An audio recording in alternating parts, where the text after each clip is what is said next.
Première vidéo d'une série de 7 vidéos consacrées au Big Data et au NoSQL.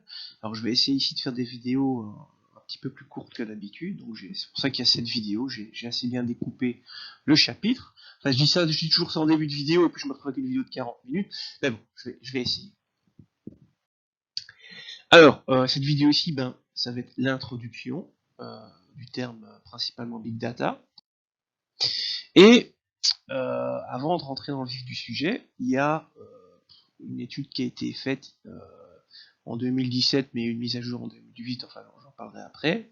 Et vous avez la source ici. Et ça, c'est l'évolution de la quantité de données, donc c'est une projection ici, hein, et vous avez le futur là, de la quantité de données créées chaque année. Donc c'est pas la quantité de données qu'il y a sur Terre, c'est la quantité de données créées. Et vous voyez que l'échelle, on est en zettabytes. Qu'est-ce qu'un zettabyte ou zetaoctet? Zetaoctet, c'est 1 milliard de teraoctets, c'est 1 giga de teraoctets. Et vous voyez qu'en 2020, on estime que le nombre de données créées en 2020, c'est un peu plus de 50 zetaoctets. Alors, ok, ça sont des chiffres un peu hors de portée de notre petit cerveau. Donc pour essayer d'imager ça, voilà. J'ai pris en 2 années, il faut que ça tombait juste, hein, pour imaginer j'avais besoin de valeurs plus ou moins précises. Et donc si on prenait la quantité de données créées en 2018 et qu'on gravait ça sur des CD, c'est des CD, hein, c'est pas des DVD, c'est parce qu'il fallait que ça tombe juste avec mes chiffres de nouveau.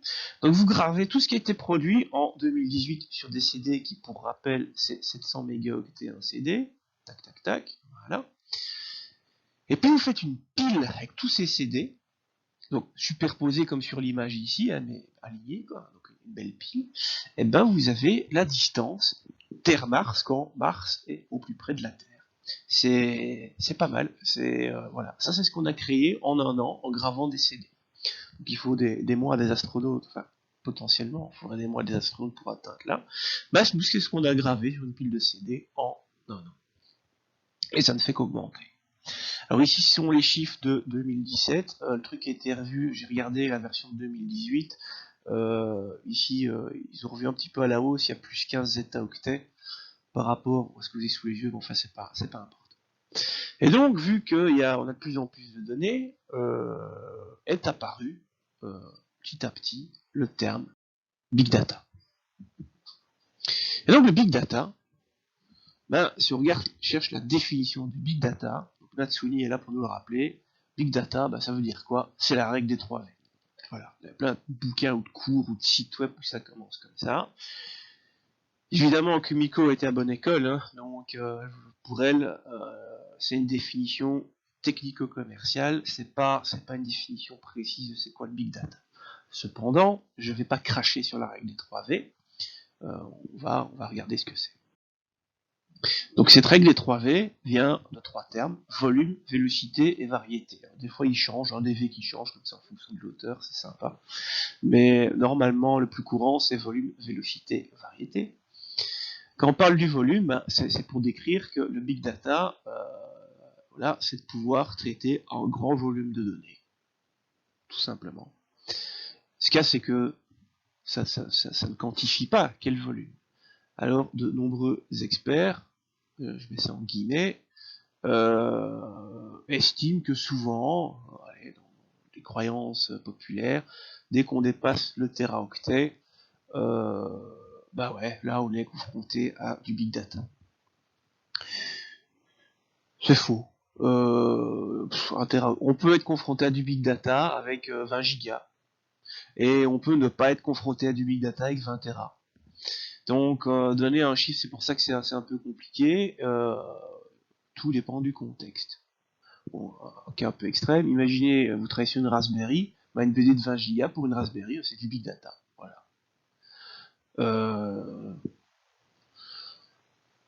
Par contre, pour un serveur, ça ne l'est pas forcément. Donc ça, c'est un exemple comme ça parmi tant d'autres. Alors la vélocité. Donc là, il y a 2 axes qui se cachent derrière ça. Il y a le rythme auquel les données sont générées. Donc vous avez vu sur le graphique précédent qu'on génère de plus en plus de données, et que la mode, c'est on stocke tout. Bon, on ne sait pas si ça va servir, les gars, mais on va quand même tout stocker, et on verra plus tard.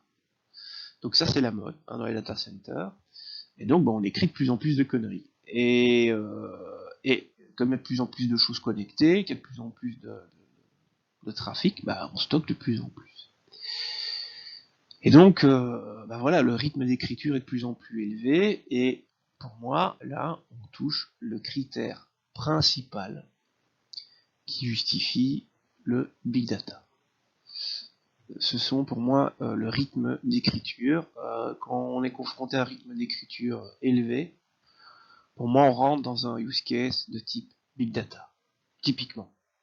Parce que qui dit un rythme d'écriture élevé, normalement on dit qu'on a une croissance du volume hein, dans le temps, donc c'est lié. Donc pour moi, ça c'est le critère clairement principal pour pouvoir identifier une problématique de type big data. Alors, l'autre critère qui se cache derrière la vélocité, c'est pouvoir analyser les données en temps réel. Voilà, pour moi ça c'est du marketing, ça c'est commercial. Ça c'est commercial ce critère. Mon point de vue c'est ça. Il y a plein d'outils non big data qui peuvent faire ça en temps réel, même sur des téraoctets de données, c'est pas un souci. Donc voilà. Mais celui-ci, c'est clairement une problématique big data. Et la variété, on va dire que c'est l'autre problématique. C'est ben voilà, vos sources de données sont diverses et variées. Et du coup, on passe plus notre temps à convertir les données, on stocke tout en brut, quoi, de manière déstructurée. Ouais, si vous faites ça, si vous devez faire ça, effectivement, vous êtes également dans un contexte big data. Et finalement, le volume, c'est quelque chose qui est voilà, ça dépend des autres critères, quoi. Pardon, vous stockez des trucs sans faire trop gaffe, bah forcément, vous stockez sûrement des trucs inutiles. Vous écrivez beaucoup d'écriture, donc le volume croît. Voilà. Donc pour moi, les deux critères principaux, c'est ça, et non la règle des 3 V. On en reparlera plus tard, mais ce qui permet d'identifier un contexte big data, ce sont ces deux critères.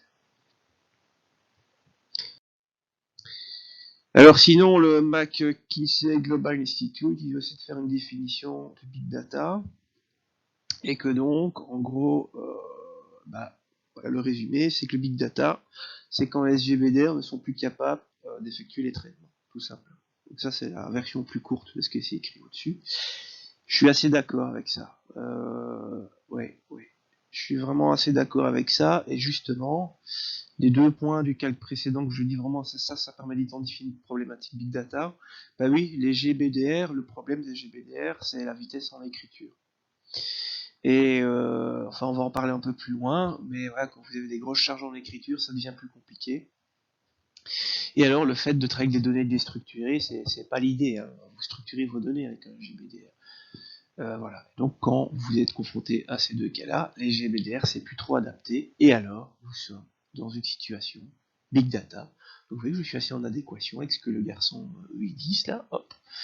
Voilà. Donc ça, pour moi, c'est si on doit choper une définition pour big data, c'est ok. Et donc voilà, si la version en français en plus courte.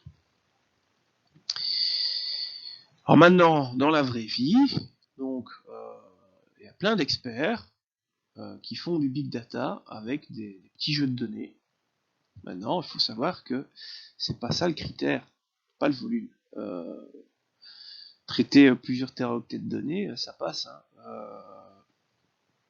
Météo France, par exemple, ils traitent ils ont plusieurs téraoctets, plusieurs dizaines de téraoctets de données, c'est tout du PostgreSQL principalement. C'est pas du big data. Et là, Kumiko, elle se lâche. Hein. Là, elle passe en mode vénère. Bah oui, c'est un peu dans la vraie vie. Hein. C'est plus facile de succomber à la tentation des outils big data plutôt qu'à la remise en question de ses propres compétences en SGBDR. Donc souvent, ce qui se passe, c'est que les GBDR, c'est le truc historique. Et alors, on a nos petites habitudes en SGBDR. On fait ce qu'on a l'habitude de faire depuis 20 ans. Et puis les perfs s'effondrent, parce que voilà, catastrophe, trop de données, on en demande trop, tout ça. Et puis on se dit, bah oui, hein, c'est normal, hein, faut faire du big data. Ok. Et on ne remet pas en question notre façon de travailler les GBDR. Les GBDR ont évolué depuis.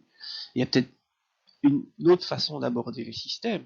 Et puis, a-t-on essayé différentes approches? Et puis, est-ce que c'est pas les GBDR qu'on utilise qui est un peu moribond? Enfin voilà, donc il y a une remise en question à faire. Et c'est seulement quand il n'y a pas de solution SGBDR viable qu'il faut passer à des outils de big data. Ça, c'est mon point de vue. Donc par outil de big data, je parle des systèmes, je décris les systèmes NoSQL. Mon point de vue, c'est que, alors, avec l'expérience, on peut le savoir qu'à l'avance, effectivement, ça marchera pas avec du SGBDR, mais il faut déjà un fameux skill en SGBDR pour pouvoir dire ça à l'avance. Et donc, souvent, c'est une facilité de se dire, bah, mon SQL Server, ça ira jamais, je vais prendre de big data, un système de type big data. Alors que c'était peut-être que c'est vrai, peut-être que c'est faux. Donc il ne faut pas succomber à la tentation et aux effets marketing. Et le but de ce chapitre, c'est de vous montrer différents paradigmes et d'essayer d'identifier les forces et faiblesses de chaque paradigme. Voilà. Alors un autre truc aussi, c'est de bien distinguer le terme de data mining et big data. Alors là, ça paraît clair, mais il y a souvent un amalgame qui est fait. Donc le data mining, c'est explorer les données. Voilà. C'est ça. Et donc c'est un truc qui existait bien avant le big data. On n'a pas attendu que Google et Facebook arrivent pour faire du data mining, ça existait bien avant. Et donc le data mining, c'est extraire des connaissances à partir d'une grande quantité de données, généralement structurées si vous êtes avec de la base de données classique. Et donc cette extraction de connaissances se fait avec des algos, de data mining, du machine learning éventuellement, des statistiques, des IA, etc. Donc ça, c'est le data mining. C'est extraire de la connaissance une grande quantité de données. Souvent, il y en a qui utilisent le terme big data pour décrire ce que je viens de vous expliquer. Mais le big data, c'est pas ça. Le big data, c'est tenter, et j'insiste bien sur tenter, de résoudre des problématiques de stockage de données.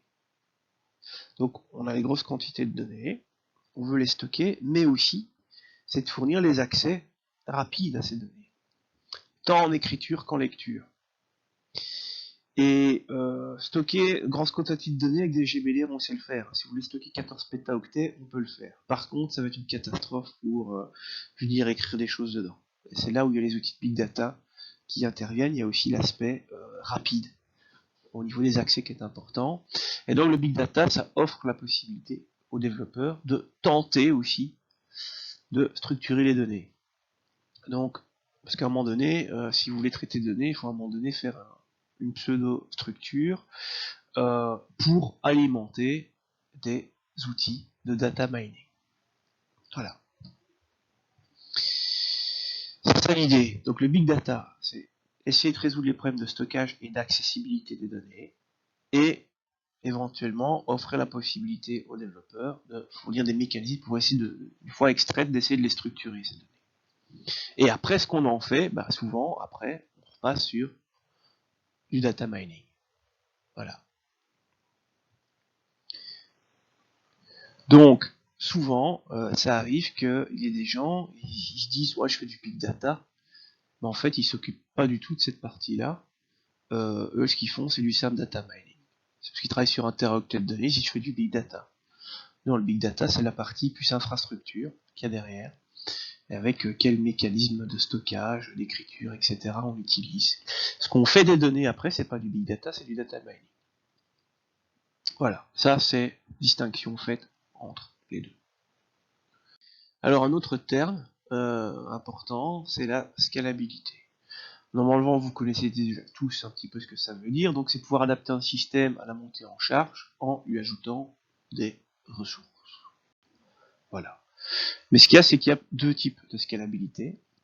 Il y a, prenons un exemple, vous avez ici acheté une petite machine, c'est votre serveur, et puis à un moment donné, les besoins montent. Donc vous avez une limite de charge qui s'est gérée jusqu'à ça. Puis vos besoins montent, du coup, une technique, c'est d'acheter une plus grosse machine. Voilà. Et si vous prenez la plus grosse machine qui soit qui existe, vous êtes limité à ça. Si la charge monte encore, vous êtes limité, vous savez rien faire. Ça, c'est la scalabilité verticale. Scalabilité verticale, et en anglais, ils appellent ça le scale up. Donc, augmenter les capacités du serveur. Et vous aurez compris que l'autre, c'est la scalabilité horizontale. Et là, pour augmenter la capacité de charge, on rajoute des machines. Alors, on peut rajouter des grosses machines aussi si on veut, mais si j'ai pris l'exemple avec des petites, et plus on en met, plus on va monter la charge. Et là, en théorie, c'est nos limites. Voilà. Et donc ça, en anglais, c'est le scale out. Alors typiquement, vous avez donc une limite du scale up qui, à partir d'un point ici, voilà, votre limite du scale up, elle est dépassée. On sait la dépasser via le scale out. Alors le moment auquel ça arrive au niveau des budgets, ça je sais pas. Ça c'est un peu random au niveau de mon schéma. Là, ça dépend des technologies, donc faut pas le prendre, faut pas forcément partir du principe que ça coûte plus cher de faire du scale-out que du scale-up pour un même niveau de charge. C'est très variable et ça dépend des technologies. Mais ce qui est certain, c'est qu'avec le scale-out, vous pouvez dépasser les limites du scale-up. Alors, mais pas sur une même technologie. En fait, typiquement, les systèmes de type Big Data sont des systèmes qui essayent de fournir un scale-out pour absorber la charge et offrir une bonne scalabilité. Et vous aurez deviné que voilà, le scale-up typiquement, les GBDR sont de type scale-up. Donc tant que si vous voulez augmenter la charge, vous augmentez les capacités de votre serveur. Alors oui, on peut mettre des batteries de serveurs, mais vous pouvez faire du scale-out au niveau des GBDR sur les lectures. Ça y a moyen. On peut faire des batteries de serveurs avec 40 serveurs pour absorber la charge en lecture, ok, c'est pas un souci. Mais ce que vous ne savez pas faire correctement, dû, on va dire en guillemets, au principe des formes normales, etc., et finalement au concept des GBDR, les index, etc., ce que vous savez difficilement faire, c'est au sein d'une même base de données, fournir du scale-up pour les écritures. Donc pour une même BD, le scale-up en écriture, c'est complexe. Enfin fournir du scale-out en écriture, c'est complexe pour un certain de base de données. Les écritures, c'est du scale-up. Voilà. À cause de tout ce qui est transactionnel, le problème est là. Et donc, si vous êtes confronté à ça, et que vous avez des grosses charges en écriture, j'insiste sur écriture, alors oui, les systèmes NoSQL sont probablement une réponse. Si maintenant votre charge c'est que de la lecture, et que les écritures tranquilles, on y va petit à petit, les GBDR savent faire du scale-out en lecture, aucun souci. Il n'y a pas de problème avec ça. Mais en écriture, c'est du scale-up. Voilà. Donc il faut être bien sensibilisé à ça. Et donc dans les outils de type Big Data, typiquement, on utilise des outils dits NoSQL. Ce qu'il y a, c'est que NoSQL ne veut pas forcément dire Big Data. Donc, quand on dit Big Data, ça implique généralement NoSQL. Quand on dit NoSQL, contrairement aux croyances populaires, ça n'implique pas forcément Big Data. On peut utiliser des outils NoSQL pour faire des petites conneries sur, je sais pas moi, les Raspberry et des choses comme ça, parce que pour notre use case, c'est quelque chose qui est adapté. Mais on n'a pas des problématiques de type Big Data. Et donc, à l'origine, donc l'histoire du NoSQL, ces techniques sont ont été initiées par la recherche et ont été pérennisées, on va dire, par les géants, type la GAFA, ce genre de trucs là, Google, Amazon et consorts, parce que eux, vu la grande quantité de données auxquelles ils étaient confrontés, ça allait plus avec les GBDR. Donc il y avait la limite du scale-up, comme décrit au slide précédent. Et du coup, ils ont dû trouver d'autres techniques. Mais pour pouvoir fournir un scale-out, il faut renoncer à certaines fonctionnalités des GBDR. Il faut simplifier en fait le système. C'est ça. Donc les outils NoSQL sont généralement plus simples. C'est pour ça que c'est assez séduisant pour les semi-experts. C'est plus simple. Et donc c'est plus facile d'aller vers ça et on verra les problèmes plus tard. Et donc typiquement, on structure pas les données, ou bien il n'y a pas d'acidité complète au niveau des transactions. Les performances avec ces outils-là, l'idée c'est qu'elles restent bonnes avec la montée en charge, en multipliant simplement le nombre de serveurs, pas forcément des grosses machines.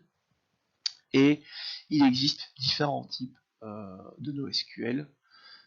Les 4 plus gros paradigmes de système NoSQL sont là, les Key Value Store, Document Store, Wide Column Store et Graph. Ce sont les 4 sous-chapitres qui vont suivre. Maintenant, il faut savoir qu'il y a un nouveau truc à la mode depuis quelques années. Donc, initialement, le NoSQL, c'était un truc promu au début par Google. Et puis maintenant, depuis un an ou deux, Google, il y a un nouveau truc, c'est le New SQL. Voilà. Et le New SQL, c'est de se dire, le Not Only SQL, c'est bien, mais l'SQL, c'est quand même cool. Il y a quand même des mécanismes des systèmes de gestion de base de données qui manquent dans les systèmes Not Only SQL. Et on aimerait bien les retrouver. Et le New SQL, en gros, c'est de refaire des GBDR, mais qui, de manière cachée, derrière, utilisent des mécanismes NoSQL pour tout ce qui est accessibilité des données. Et ça, c'est le New SQL. Mais on en reparlera plus tard. Voilà. Et donc, ceci clôture mon introduction sur le Big Data et NoSQL. Juste un petit truc. Not Only SQL, la définition, vous voyez ici, j'écris Not Only SQL. Il y en a qui disent que ça veut dire non SQL. C'est totalement faux, c'est bien Not Only SQL. Et mon point de vue sur la définition de ça, c'est tout système de base de données qui n'est pas relationnel est pour moi une Not Only SQL. Point. Que ce soit quelque chose de big, qui est capable de faire du big data ou pas. Ça, c'est ma définition perso. Voilà. Et ça, ceci clôture cette vidéo.